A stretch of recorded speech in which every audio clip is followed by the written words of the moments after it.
مرحبا أهلا النوادي. بسم الله الفاتحة إلى روح سيدنا وحبيبنا وشفيعنا رسول الله محمد بن عبد الله وعلى آله وأصحابه وأزواجه وذرياته وأهل بيته أجمعين، خصوصا إلى روح سيدنا أحمد بن عيسى المحدث المقدم محمد بن علي بعلوي وأصول وفروعهم أن الله يولي درجاتهم في الجنة كثير مصوبتهم ويضاعف حسناتهم ويغفرنا بجاههم وينفعنا بهم ويعيد علينا من بركاتهم وأسرارهم وأنوارهم وعلومهم ونفعاتهم في الدين والدنيا والآخرة. الفاتحة. بسم الله الرحمن الرحيم. صراط الذين أنعمت عليهم غير المغضوب عليهم ولا الضالين. آمين. Bismillahirrahmanirrahim. Assalamualaikum warahmatullahi wabarakatuh. Alhamdulillahilladzi hadana li hadza wa ma kunna linahtadiya laula an hadana Allah. Tsumma shalatu wassalamu ala Rasulillah sayyidina Muhammad bin Abdillah wa ala alihi wa sahbihi wa man wala, amma ba'du. Subhanaka la ilma lana illa ma 'allamtana innaka antal alimul hakim. Rabbi ishrah li sadri wa yassir li amri wahlul 'uqdatam min lisani yafqahu qawli wa saddid lisani wahdi qalbi bihaqqi sayyidina Muhammadin sallallahu alaihi wa alihi wa sallam. Ya man huwa fi qulubihi kain, ya man huwa fi hamid, ya man huwa fi majdi madin. Allahumma akrimna bi nuril fahmi wa akhrijna min zulumatil wahmi wa rizqna fahman nabiyyin وحفظ المرسلين وإلهام ملائكة المقربين. ربنا زدنا علما وفهما وعقلا يا أكرم الأكرمين بحق سيدنا محمد خاتم الأنبياء والمرسلين يا رحمن الرحيم. وصلى الله على سيدنا محمد وعلى آله وصحبه وبارك وسلم. والحمد لله رب العالمين. Alhamdulillah, puji syukur kehadirat Allah. Salawat dan salam senantiasa tercurahkan kepada junjungan mulia Nabi kita tercinta Nabi Muhammad sallallahu alaihi wasallam beserta segenap keluarga beliau, sahabatnya dan umatnya, seluruh jemaah Masjid Imam Bonjol yang dirahmati Allah Subhanahu wa taala. Alhamdulillah, di malam hari ini kembali kita berkumpul di masjid yang mulia ini untuk kita sama-sama mengkaji sejarah para nabi dan juga mengambil ad-durus wal hikam wal ibar, mengambil hikmah dan ibarat-ibarat yang ada di dalam sejarah para nabi. Kita sudah sampai di penghujung daripada pembahasan tentang Nabi Nuh alaihissalam, dan 2 pertemuan lagi mungkin sudah selesai dari pembahasan Nabi Nuh alaihissalam, dan kita akan membahas setelah Nabi Nuh kisah daripada Nabi Hud alaihissalam. Jadi setelah Nabi Nuh selesai, kita membahas tentang Nabi Hud alaihissalam. Allah Subhanahu wa taala berfirman ketika Nabi Nuh alaihissalam sudah berada di atas daratan dengan kapalnya, sebagaimana pembahasan yang lalu, yaitu di satu gunung yang ada di dekat kota Mosul yang ada di Irak.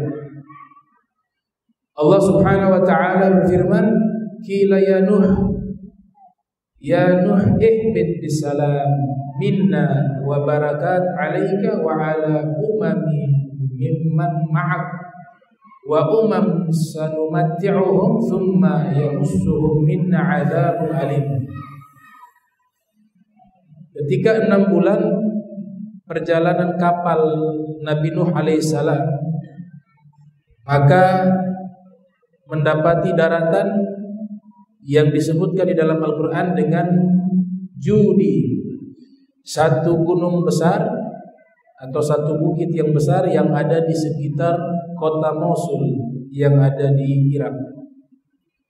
Kemudian Allah Ta'ala berfirman, "Ya Nuh, ihbit, turunlah engkau, bisalamin, dengan keselamatan, minna, dari kami, wa barakat alaika, dan juga keberkahan kepadamu, wa ala umamin mimman ma'ak, dan juga kepada seluruh kaum, seluruh umat yang bersamamu. Wa umamun sanumatti'uhum thumma yamussuhum minna 'adzabun alim, dan juga umat-umat yang akan kami berikan mereka kesenangan sesaat, kemudian kami timpakan azab yang pedih. Hadza amrun li Nuh alaihissalam, ini adalah satu perintah kepada Nabi Nuh alaihissalam. Lamma nadabal ma' an wajhil ardi, ketika air banjir tersebut sudah surut dari permukaan bumi.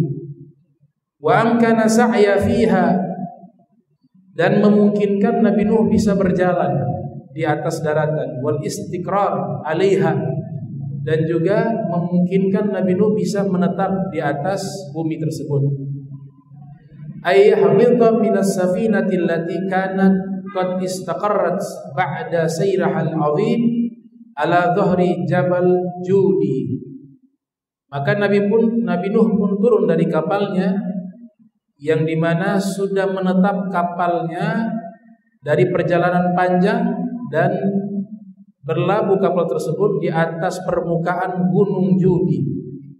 Wa huwa jabalun bi ardi zazirati masyhur, itu adalah satu gunung yang ada di satu pulau di bumi yang masyhur, yang sudah terkenal. Waqad qaddamna dzikrahu 'inda khalqil jibal bisalamin minna wa barakat, dan pembahasan ini sudah kami bahas tentang penciptaan gunung. Maksud beliau di kitab tafsir beliau, bisalamin minna wa barakat, dengan keselamatan dari kami dan keberkahan. Ai ihbit saliman mubarakan alaik, yang memiliki arti turunlah dengan keselamatan dan keberkahan atas dirimu. Wa ala umami mimman sayyuladu ba'da ay min auladika fa inna Allah lam yaj'al li ahadin mimman kana ma'ahu minal mu'minin nasalan wala akaban siwa Nuh alaihi salam. Dan nanti dari pengikut-pengikut Nabi Nuh tersebut dan juga anak-anaknya akan dilahirkan anak turunan manusia, yang dimana Allah subhanahu wa ta'ala tidak menciptakan seorang pun dari manusia yang bersamanya dari orang-orang beriman, baik dari sisi nasab ataupun asal usul, melainkan seluruhnya kembali kepada nasab ke Nabi Nuh alaihissalam. Qala ta'ala wa ja'alna dzurriyyatahu humul bakin. Allah subhanahu wa ta'ala berfirman, kami jadikan anak keturunan Nuh humul bakin, mereka bakin, tetap eksis dan ada. Fa kullu man ala wajhil ard al-yawm, Ibnu Katsir mengatakan seluruh manusia yang hidup di permukaan bumi saat ini, min sa'il ajnasi bani Adam, dari berbagai suku, berbagai bangsa, berbagai negara, dari seluruh manusia, yansubuna ila auladi Nuh, seluruhnya nasabnya kembali kepada anak-anak Nabi Nuh yang 3. Wahum, di antara mereka atau mereka itu adalah Sam, pernah saya jelaskan. Yang kedua Ham, yang ketiga Yafeth. Maksudnya seluruh manusia yang hidup setelah zaman Nabi Nuh itu seluruhnya nasabnya kembali ke 3 orang anak Nabi Nuh. Karena seluruh manusia sudah punah karena banjir. Yang selamat yang ada di atas kapal, yang naik ke dalam kapal Nabi Nuh alaihissalam. Anak-anak Nabi Nuh yang bernama Sam, Ham, Yafeth. Nah, seluruh nasab manusia, asal usul manusia yang hidup di zaman setelah Nabi Nuh, seluruhnya kembali kepada 3 orang putra Nabi Nuh alaihissalam. Dan ini disebutkan oleh Imam Ahmad bin Hanbal yang lahir tahun 164 Hijriah, meninggal 241 Hijriah, dalam musnadnya dari Abdul Wahhab an Sa'id an Qatadah an Hasan an Samurah anna Nabiy sallallahu alaihi wasallam, bahwa Nabi Muhammad sallallahu alaihi wasallam bersabda, Sam Abul Arab. Sam itu adalah bapak moyangnya bangsa Arab. Jadi seluruh bangsa Arab, bapak moyangnya itu kembali kepada Sam bin Nuh. Sam bin Nuh. Wa Ham Abul Habasyah. Adapun Ham adalah bapak moyangnya Al-Habasyah, orang-orang Afrika. Habasyah ini Ethiopia kalau zaman sekarang. Ada raja yang beriman kepada Nabi Muhammad SAW, namanya Ashamah. Itu raja Habasyah, menerima Islam, bersyahadat walaupun tidak berjumpa langsung dengan Nabi Muhammad SAW. Raja Habasyah yang bernama Ashamah, sebagaimana disebutkan dalam hadis Sahihul Bukhari oleh Imam Bukhari, menyatakan keislamannya, syahadat kepada Allah dan kepada Nabi Muhammad sallallahu alaihi wasallam. Beliau Raja Malik Habasyah. Raja Habasyah. Habasyah dalam kitab Mu'jamul Buldan disusun oleh Syekh Yaqut Hamawi, juga Al-Imam Al-Quzawaini dalam kitabnya Ajaibul Buldan mengatakan Habasyah adalah satu negeri kuno, negeri klasik, yang dimana rajanya adalah pengikut ahli kitab beragama Nasrani, pengikut Nabi Isa alaihissalam, dan mereka masih berpegang teguh dengan Ahdun Jadid, ya, perjanjian Ahdun Qadim, Ahdun Qadim, perjanjian lama, Injil yang masih original di zaman itu. Oleh sebab itu beriman beliau ketika mendapatkan surat dari Nabi Muhammad SAW dan mendapatkan dakwah dari Sayyidina Ja'far ibnu Abi Thalib. Karena Sayyidina Ja'far ibnu Abi Thalib, beliau hijrah ke Habasyah, tinggal di sana bertahun-tahun. Kemudian beliau mengajak raja Ethiopia untuk masuk Islam dan raja tersebut menerima. Di saat raja tersebut meninggal dunia, Nabi kita Muhammad sallallahu alaihi wasallam beliau salat gaib. Salat gaib kepada raja Habasyah dan mengatakan bahwa raja Habasyah rajulun salihun, seorang laki-laki yang saleh, kata Nabi Muhammad sallallahu alaihi wasallam. Nah, itu Habasyah. Ada satu marga dari Ba'ali Al-Habsyi.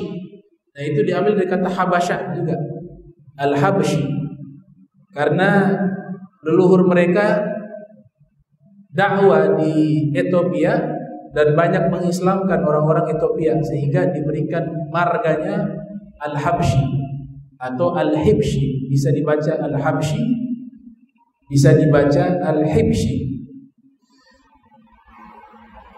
Kata Nabi sallallahu alaihi wasallam, Ham Abul Habasyah. Ham ini adalah bapak moyangnya orang-orang Afrika.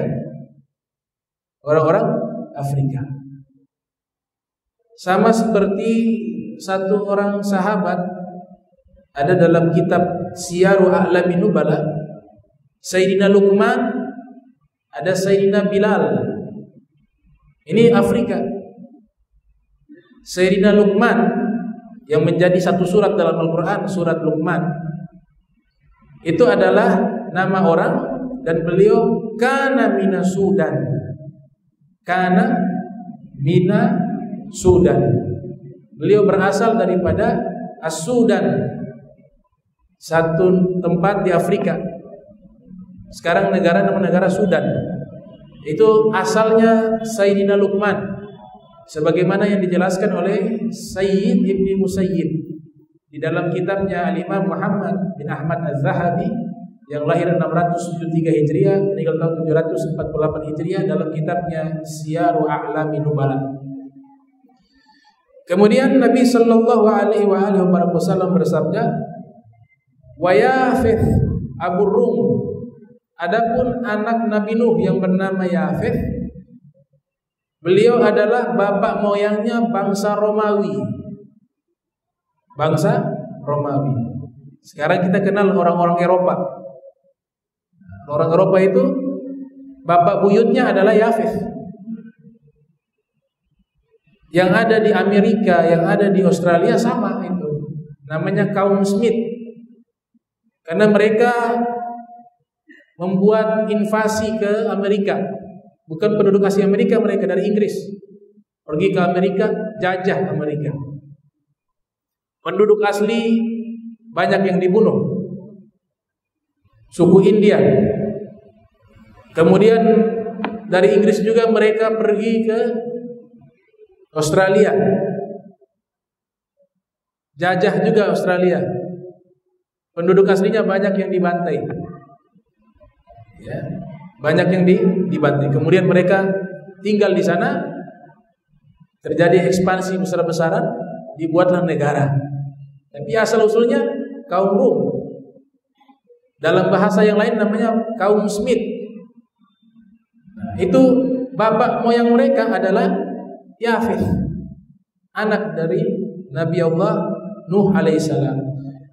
Sebagian ulama di dalam kitab Tarikhur Rusul wal Muluk, sejarah para rasul dan para raja, ada kutipan dari Al-Imam Abu Ja'far Muhammad Ibnu Jarir At-Tabari yang lahir tahun 224 Hijriah, meninggal tahun 310 Hijriah. Beliau mengatakan bangsa Asia juga leluhurnya ke Sam, sama seperti bangsa Arab. Leluhurnya kepada Sam bin Nuh alaihissalam. Adapun Ya'juj wal Ma'juj, ada seorang ulama asal Thailand zaman dulu, Al-Fatani. Ya, namanya Syekh Zainul Abidin. Beliau punya kitab tentang akhir zaman, tentang tanda-tanda hari kiamat. Beliau mengatakan Ya'juj wal Ma'juj ini berasal daripada Yafeth. Yafeth punya turunan, ada punya cucu atau cicit, lahir cacat mental, bentuk fisiknya raksasa. Dia fisiknya besar, tapi cacat mental, seperti anak kecil, idiot. Akhirnya fisiknya yang besar, tapi sifatnya anak-anak. Dia kalau datang di satu tempat, itu perkampungan dihancurkan, tapi dia buat seperti mainan. Dia raksasa. Nah, satu ketika dia datang ke Romawi, ke Roma. Datang ke Roma, kemudian dia meminta kepada raja untuk mencarikan dia istri. Dia ingin menikah. Dia katakan kepada raja Roma, kalau tidak bisa menemukan calon istriku, saya akan hancurkan kerajaan kalian. Maka raja ini ketakutan. Raja berpikir, bagaimana mau cari istri, ini besar, raksasa. Seorang wazir, seorang menteri menyampaikan kepada raja bahwa ini dia walaupun fisiknya besar, tapi dia seperti anak-anak. Kita buat makar saja, tipuan saja. Bagaimana caranya? Nanti gunung yang besar atau bukit yang besar, kita kumpulkan ahli pahat, ahli patung, agar mereka membuat patung tersebut menyerupai wanita yang sedang tidur. Nanti kita bilang itu istrimu. Maka raja mengiyakan pendapat tersebut, dan raja mengatakan kepada raksasa itu, 2 tahun lagi kau kembali, kita sudah siapkan istri untukmu. Maka raksasa ini karena dia percaya sama raja, dia bilang, baik, 2 tahun lagi saya kembali. Dia pergi. Maka raja memerintahkan seluruh ahli pembuat patung untuk memahat satu bukit yang besar menjadi sosok seorang wanita yang sedang tidur. Maka dipahat selama 2 tahun. Ketika sudah dipahat, maka bukit itu sudah menyerupai wanita. yang posisinya sedang tidur. Kemudian kata menteri tersebut, bagian dalam, mohon maaf, ini di dalam riwayat disebutkan demikian, bagian kemaluannya itu diisikan daging. Dipotonglah hewan-hewan daging, ada sapi, ada gajah, dengan jumlah yang besar. Seluruhnya itu daging dimasukkan ke dalam lubang kemaluan patung wanita tersebut. Kemudian juga diberikan wangi-wangian, di bawah minyak wangi dengan jumlah yang sangat besar. Kemudian dibuat warna sehingga seperti boneka raksasa. Maka tiba waktunya datang raksasa tersebut. Ketika 2 tahun sudah berjalan, datang di raksasa. Maka raksasa menghampiri raja, wahai raja, mana janjimu? Kalau kau tidak penuhi janjimu, saya akan hancurkan kerajaanmu. Maka raja mengatakan, sudah disiapkan istrimu, ada di tempat ini. Dikasih tunjuk. Karena dia kayak anak-anak, ya dia pikir itu manusia. Langsung mohon maaf, dia bersetubuh dengan patung tersebut. Akhirnya keluar dia punya air mani. Air mani itu berceceran di daging yang ada di dalam kemaluan patung tersebut. Maka disitulah terjadi semacam hukum kimiawi. Muncul bakteri di situ. Nah, bakteri ini tiba-tiba hidup jadi makhluk yang namanya Ya'juj wal Ma'juj. Itu disebutkan oleh seorang ulama Filipina atau Thailand, saya lupa. Namanya Syekh Zainul Abidin. Di zaman itu Filipina atau Thailand. Fatani. Dia punya nama belakang Al-Fatani. Fatani ini nama tempat. Fatani. Di mana itu? Thailand? Thailand ya? Ulama itu Syekh Zainul Abidin punya kitab langka, kitab tentang tanda-tanda hari kiamat. Beliau bahas. Nah, kisah tadi itu ada di kitab beliau. Beliau ceritakan awal mula Ya'juj wal Ma'juj dari situ, kata beliau. Dari cicitnya Yafeth bin Nuh alaihi salam. Maka ini makhluk muncul. Kalau kita pelajari kitab namanya Ajaibul Makhluqat wa Gharaibul Mawjudat, disusun oleh Al-Imam Al-Quzawaini. Kitab tentang kosmologi, sejarah alam semesta. Seorang ulama abad ke-6 Hijriah, namanya Imam Al-Quzawaini. Beliau menceritakan bahwa Ya'juj wal Ma'juj itu ketika keluar dari lubang yang ada di bukit tersebut, mereka menghancurkan seluruh perkampungan yang ada di situ. Dan ini hubungannya di dalam Al-Qur'anul Karim di surat Al-Kahfi. Di surat Al-Kahfi Allah Ta'ala menceritakan Zulkarnain, juga menceritakan Ya'juj wal Ma'juj secara ringkas. Singkat cerita, mereka dipenjarakan di dalam bukit oleh Zulkarnain dengan besi yang telah dicairkan, kemudian menempel mereka sehingga mereka tidak bisa keluar. Dan mereka berkembang biaknya lebih cepat daripada manusia, sehingga jumlahnya jauh lebih banyak daripada manusia, dan usianya bisa ratusan ribuan tahun. Dan setiap hari mereka ingin menerobos itu benteng, ingin menghancurkan itu benteng yang dilapisi oleh besi, namun tidak bisa hancur, hanya ada retakan-retakan kecil. Nanti sudah mendekati hari kiamat.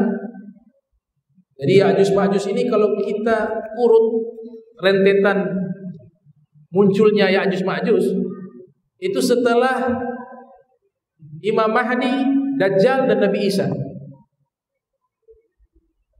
Setelah Imam Mahdi, Dajjal dan Nabi Isa alaihissalam. Dajjal sudah mati, Nabi Isa juga demikian. Ada satu riwayat Imam Mahdi meninggal terlebih dahulu, baru Nabi Isa. Nabi Isa menikah, punya anak. Setelah peristiwa tersebutlah muncul Ya'juj wal Ma'juj. Maka seluruh manusia tinggal di atas satu gunung yang tinggi. Kemudian Allah membinasakan mereka dengan mengutus serangga-serangga kecil yang menghancurkan mereka semuanya. Nah, ini disebutkan dalam hadis-hadis yang sahih. Bahkan disebutkan di dalam Al-Qur'an Al-Karim tentang keberadaan Ya'juj wal Ma'juj. Nanti di situ para ahli tafsir berbeda pandangan tentang sosok Ya'juj wa Ma'juj itu seperti apa. Itu ada perbedaan pandangan di kalangan para ahli tafsir Al-Qur'an. Yang pasti Ya'juj wa Ma'juj itu ada. Kemudian dikatakan rawahu Tirmidzi an Bishr bin Mu'adz al-Aqdi an Yazid bin Zurai'in an Sa'id ibn Abi Arubah an Hasan an Samurah marfu'an nahwahu, bahwa hadis tadi disebutkan juga oleh Imam At-Tirmidzi Muhammad bin Isa Turmudi atau At-Tirmidzi yang lahir 209 Hijriah meninggal tahun 279 Hijriah. Thumma rawa min hadis Ismail bin Ayyas an Yahya bin Sa'id an Sa'id bin Musayyab annahu qala walad Nuh thalatha. Ada riwayat dari Sa'id ibnu Musayyab, bisa dibaca Musayyab, bisa dibaca Musayyib. Ini seorang tabi'in, Sayyidul Tabi'in bil Madinah, pemimpin tabi'in di kota Madinatul Munawwarah.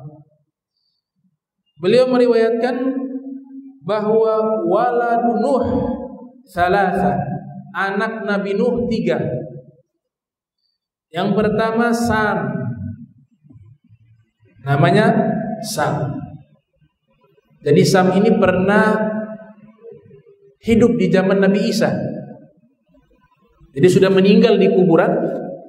Nabi Isa berdoa kepada Allah agar hidupkan Sam. Sam bangkit dari kuburan. Karena ada yang mengingkari Nabi Isa alaihissalam sebagai seorang nabi dan rasul. Kemudian dia meminta bukti, wahai Isa, kalau engkau benar seorang nabi dan rasul, tunjukkan mukjizat di hadapanku. Maka Nabi Isa alaihissalam mengajak orang tersebut ke kuburan. Para nabi ini mereka diberikan kelebihan oleh Allah Subhanahu wa taala bisa melihat alam kubur. Para nabi seluruhnya, alam barzakh. Seperti Nabi kita Muhammad sallallahu alaihi wasallam dalam riwayat yang sahih diriwayatkan dalam kitab Umdatul Ahkam, marran Nabi sallallahu alaihi wasallam bi qabrain. Nabi pernah lewati 2 kuburan. Kemudian Nabi mengatakan wa annahu yu'azzabani wa ma yu'azzabani fi kabir. Nabi katakan apa? Kedua kuburan ini sedang diazab. Kedua kuburan tersebut sedang diazab. Artinya apa? Nabi lihat mereka sedang diazab. Ini hadis sahih. Nabi lewatin 2 kuburan.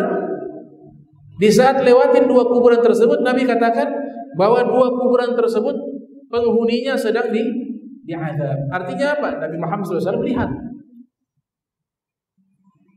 Kemudian Nabi fa'akhadha jaridata rutbatin fashaqqaha nisfaini. Kemudian Nabi mengambil pelepah kurma yang masih hijau, yang masih basah. Fashaqqaha nisfaini. Nabi patahkan menjadi 2 bagian. Fagharadha fi kulli qabrin wahida. Kemudian Nabi tancapkan satu bagian ke kuburan yang satu, yang satunya ke kuburan yang lainnya. Para sahabat bertanya, lima fa'alta hadza ya Rasulullah? Kenapa engkau lakukan ini ya Rasulullah? Kemudian Nabi Muhammad SAW bersabda, la'allahu ay yukhaffaf anhuma ma lam yaybasa. Selama pelepah kurma ini masih hijau, maka selama itu pula diharapkan dia bisa meringankan azab daripada kedua penghuni kubur tersebut. Riwayat yang lain disebutkan ayyastaghfira lahuma ma lam yaybasa. Kedua pelepah kurma yang masih hijau tersebut senantiasa beristighfar kepada penghuni kubur agar diringankan azabnya. Al-Imam An-Nawawi yang lahir 631 Hijriah, meninggal 676 Hijriah, beliau mengatakan istahabbal ulama qira'atal Qur'an 'indal qabri li hadzal hadis. Para ulama menganjurkan membaca Al-Qur'an dihadiahkan kepada orang yang meninggal. Karena sebab hadis ini, kata Imam Nawawi dalam kitabnya Syarah Muslim, namanya Al-Minhaj ala Syarhi Ibni Hajjaj. Kenapa demikian? Beliau katakan karena pelepah kurma saja, benda mati, menurut kita benda mati masih bisa memberikan istighfar kepada penghuni kubur. Bagaimana dengan orang muslim yang beriman, yang manusia, yang dia membaca Al-Quran kepada penghuni kubur? Itu pernyataan Al-Imam Nawawi rahimahullah. Nabi Isa alaihissalam, beliau berjalan bukan di tempat kuburan, tidak sengaja lewat satu tempat ingin menunjukkan satu mukjizat kepada orang yang menantang beliau. Kalau engkau seorang nabi, tunjukkan di hadapan satu mukjizat. Maka Nabi Isa alaihissalam mengajak orang tersebut, tujuannya ke kuburan. Tapi belum sempat sampai ke kuburan, lintas satu jalan, tiba-tiba Nabi Isa mengatakan, kita di sini saja berhenti. Ini ada kuburan. Padahal waktu itu tidak ada tanda itu kuburan, hanya hamparan tanah. Kenapa Nabi Isa bisa tahu? Karena Nabi Isa bisa melihat. Dan Nabi Isa alaihissalam akhirnya berdoa kepada Allah Ta'ala dengan izin Allah Ta'ala, kum biiznillah, wahai penghuni kubur, bangunlah dengan izin Allah. Maka tiba-tiba tangan muncul, kemudian mulai kepalanya muncul, berdirilah sosok seorang manusia.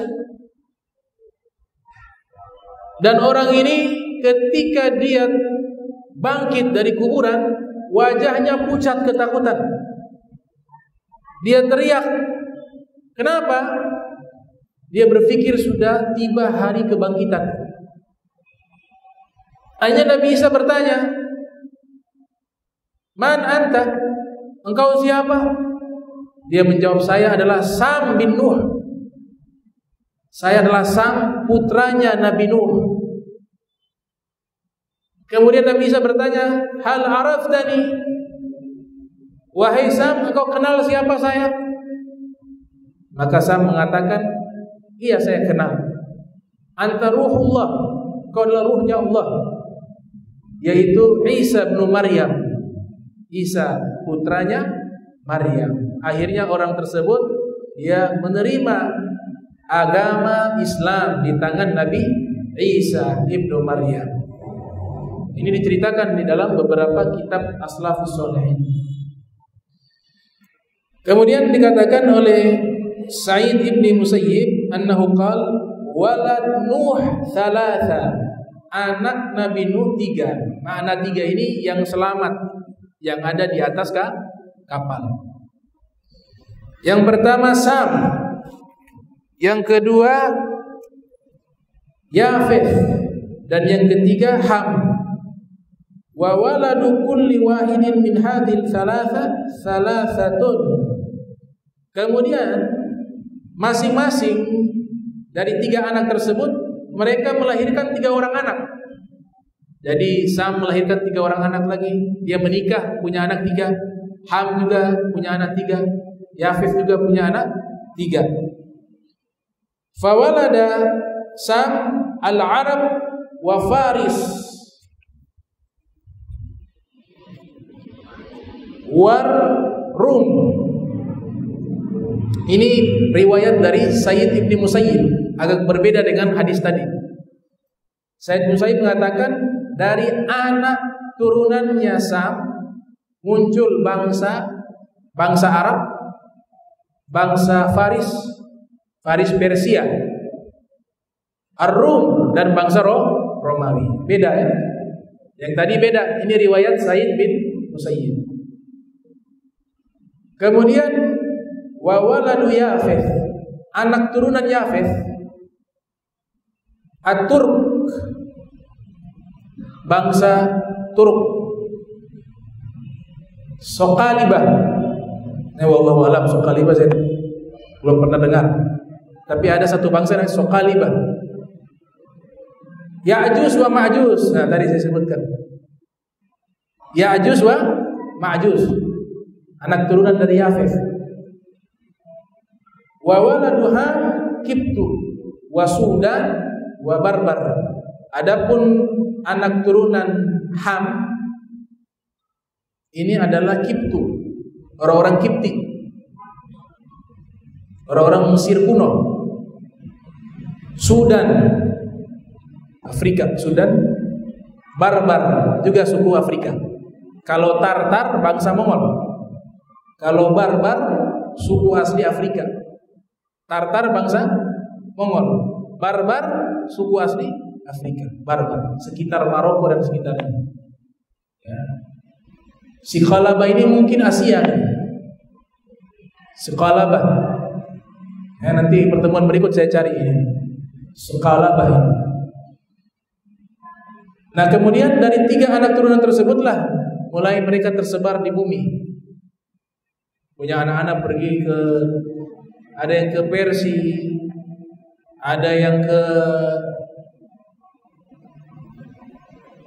Babilonia, ada yang ke Jazirah Arab, mungkin ada yang ke Indonesia. Karena semuanya berasal dari 3 nasab tersebut. Nah, ini kisah penutup daripada Nabi Nuh. Pertemuan berikut akan dibahas tentang cara ibadahnya Nabi Nuh, puasanya, sholatnya, dan lain sebagainya. Nah, sebelum kita tutup, kita menutup dengan kesimpulan dari kisah-kisah yang kita telah jelaskan tentang Nabi Nuh alaihissalam. Pelajaran apa saja yang kita petik dari kisah Nabi Nuh alaihissalam? Ini masih bisa waktu ya. Jadi ibrah atau pelajaran yang bisa kita petik dari kisah Nabi Nuh yang pertama adalah ittiba'un nabi bihaq huwa falahul hakiki fi dunia wal akhirah. Yang pertama, harus mengikuti seluruh ajaran Nabi kalau mau selamat di dunia dan di akhirat. Kenapa yang lainnya punah? Manusia semuanya punah. Allah tidak peduli berapa banyak yang punah. Yang penting yang selamat itu yang taat kepada nabinya. Yang di atas kapal itu mereka semuanya selamat. Kenapa mereka semuanya selamat? Karena mereka taat kepada nabinya. Nah, sekarang kita kalau mau selamat di dunia dan di akhirat, kita harus taat kepada Nabi Muhammad sallallahu alaihi wasallam. Dalam Al-Qur'an Allah tegaskan, "Maka lil mu'minin walal mu'minat idza qadallahu wa rasuluhu amra ay yakuna lahum khirah min amrihim wa may ya'sillaha wa rasulahu faqad dhalla dhalalan mubina." Allah nyatakan, tidak patut bagi seorang laki-laki beriman dan seorang wanita beriman jika Allah dan Rasulnya telah menetapkan sesuatu, mereka cari yang lainnya.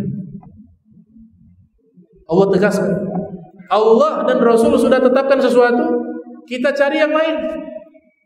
Hukumnya Allah tidak mengatakan begini, Nabi menyampaikan begini, kita pilih hukum yang lain. Itu disebutkan, siapa yang bermaksiat kepada Allah dan Rasul faqad dhalla dhalalan mubina, dia telah sesat dengan sesat yang nyata, kata Allah Subhanahu wa taala. Jadi kalau mau selamat dunia akhirat, taat sama Nabi Muhammad SAW. Kemudian di ayat yang lain Allah Ta'ala tegaskan, "Qul in kuntum tuhibbunallaha fattabi'uni yuhibbukumullah wa yaghfir lakum dzunubakum." Katakanlah, jika kalian cinta kepada Allah, maka ikutilah Nabi Muhammad SAW. Aku di sini Nabi Muhammad SAW. Niscaya Allah mengampuni dosa kalian. Allah akan mencintai kalian dan Allah akan mengampuni dosa-dosa kalian. Ayat yang lainnya Allah Ta'ala berfirman, "Wa ma atakum rasulu fakhudhuhu wa ma nahakum anhu fantahu." Apa yang Nabi bawa dan berikan kepada kalian, ambil itu. Dan apa yang Nabi larang, tinggalkan. Kata Allah Ta'ala berfirman dalam Al-Quranul Karim. Ada kitab namanya Fiqh Sirah Nabawiyah, karya Dr. Muhammad Sa'id Ramadan Al-Buti. Beliau mengilustrasikan contoh nyata ketika sekali saja kita tidak taat, itu sudah sial. Sekali kita tidak taat sama Nabi, itu sudah sial. Makanya harus tobat. Misalnya kita sudah tahu ini, Nabi menyatakan begini. Para ulama sudah menjelaskan bahwa ini Nabi menjelaskan seperti ini. Tapi kita sengaja lawan apa yang dikatakan oleh Nabi, walaupun satu kali kita sudah sial. Oleh sebab itu disuruh istighfar, bertobat. Imam Ali bin Abi Thalib mengatakan, la saghirata ma'al israr wala kabirata ma'al istighfar. Tidak ada namanya dosa kecil kalau dilakukan terus-menerus tanpa bertobat. Dosa kecil tapi tidak pernah bertobat, dilakukan tiap hari terus-menerus, lama-lama jadi besar. Kal jibal minar ramal. Tidaklah kalian melihat gunung yang besar itu terdiri dari batu-batu yang kecil. Dia menjadi besar dari tumpukan-tumpukan batu yang kecil. Begitu pula dosa-dosa kecil yang kita lakukan setiap saat, setiap waktu, dan kita tidak bertobat, maka dosa kecil itu menjadi besar, kata Imam Ali bin Abi Thalib. Kemudian beliau mengatakan, wala kabirata ma'al istighfar. Tapi jangan putus asa kalau punya dosa, karena tidak ada dosa besar. Tidak ada dosa besar jika diiringi dengan istighfar kepada Allah. Pasti Allah ampuni dosa-dosa tersebut, asal kita cepat-cepat bertobat. Ya ayyuhalladzina amanu tubu ilallahi taubatan nasuha. Wahai orang-orang beriman, bertobatlah kepada Allah dengan taubat nasuha. Al-Imam Al-Baghawi dalam kitab Ma'alimut Tanzil mengatakan makna taubatan nasuha artinya adalah dia bertobat, kemudian dalam hatinya memiliki niat yang kuat tidak mau kembali melakukan dosa yang sama. Dalam hatinya sudah ada niat yang kuat tidak mau kembali melakukan dosa yang sama dan meninggalkan seluruh dosa. Kalaupun nanti terpeleset lagi, bertobat lagi kepada Allah Subhanahu wa Ta'ala. Ini hikmah yang pertama. Syekh Ramadan Al-Buti mengatakan, satu kali kita mengingkari, menolak atau tidak patuh kepada Nabi, sudah sial satu kali. Itu terjadi di perang Uhud, Ghazwatul Uhud. Perang Uhud, Nabi perintahkan rumat ini para ahli panah agar mereka posisinya di atas bukit, agar musuh lewat itu bisa dipanah. Dan Nabi memberikan wasiat, jangan pernah kalian turun dari bukit ini, baik kami yang di bawah kalah ataupun menang, jangan pernah turun. Itu wasiat Nabi Muhammad SAW. Artinya Nabi dalam keadaan menang ataupun kalah menghadapi musuh, jangan pernah turun. Terjadi peperangan.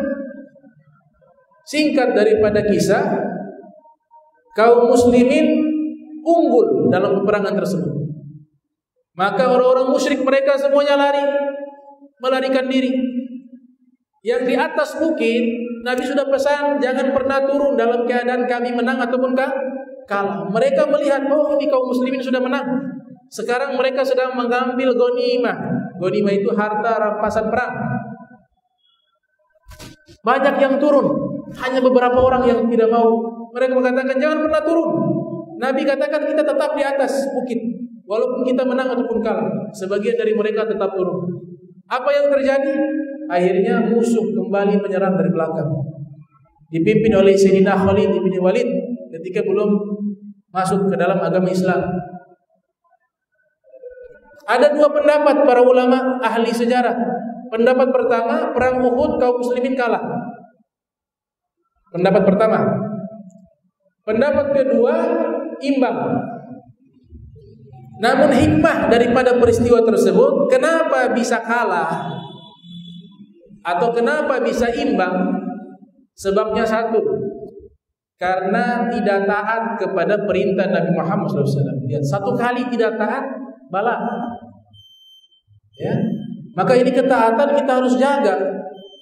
Jangan sampai ketika meninggal dunia dalam keadaan maksiat. Nauzubillahi min dzalik. Minta kepada Allah husnul khatimah. Minta kepada Allah istiqamah fi ta'ah. Ya. Dunia ini sesaat. Kapanpun kita akan meninggal dengan sebab beraneka macam, tapi ujungnya sama, kematian. Yang masalahnya adalah bukan kematian. Masalahnya keadaan kita ketika meninggal itu seperti apa? Itu masalahnya. Apakah kita membawa amal yang banyak? Apakah kita membawa pahala yang banyak? Ataukah kita membawa bekal yang banyak? Ataukah sebaliknya? Itu yang menjadi masalah. Kalau kematian, tetap kita akan meninggal dalam keadaan apapun, siapapun dia. Yang namanya makhluk pasti mati. Kullu nafsin dzalikatul maut. Setiap yang memiliki jiwa pasti merasakan dan mencicipi yang namanya kematian. Qul innal mauta alladzi tafirruna minhu fa innahu mulaqikum tsumma turadduna ila alimil ghaibi wasyahadah fayunabbi'ukum bima kuntum ta'malun. Katakanlah, kematian yang kalian lari daripadanya suatu saat pasti dia menyusul kalian, kata Allah Subhanahu wa taala. Maka kita siapkan diri kita dengan baik, dengan amal baik, dengan amal soleh, dengan ketaatan, dengan kehidupan yang lurus-lurus. Kehidupan yang lurus, tidak zalim sama orang, tidak jahat sama orang, hati juga begitu dibersihkan dari segala penyakit hati. Maka insya Allah ketika meninggal dunia kita meraih husnul khatimah. Amin ya rabbal alamin. Insya Allah pertemuan berikut kita akan lanjut dari faedah dari kisah Nabi Nuh alaihissalam. Allahumma jam'ana hadza jam'an marhuma wa tafarraqna min ba'di tafarraqa ma'suma wa la tajal minna wa la minna syaqiyyan wal mahruma. Allahumma nadhi qulubana 'an ta'alluqi biman dunaka waj'alna min qaumin tuhibbuhum wa yuhibbuna. Subhanaka wa bihamdika asyhadu an la ilaha illa anta astaghfiruka wa atubu ilaik. Wa sallallahu ala Muhammadin wa ala alihi wa sahbihi wa baraka wa sallam. Walhamdulillahirabbil alamin. Wassalamu alaikum warahmatullahi wabarakatuh.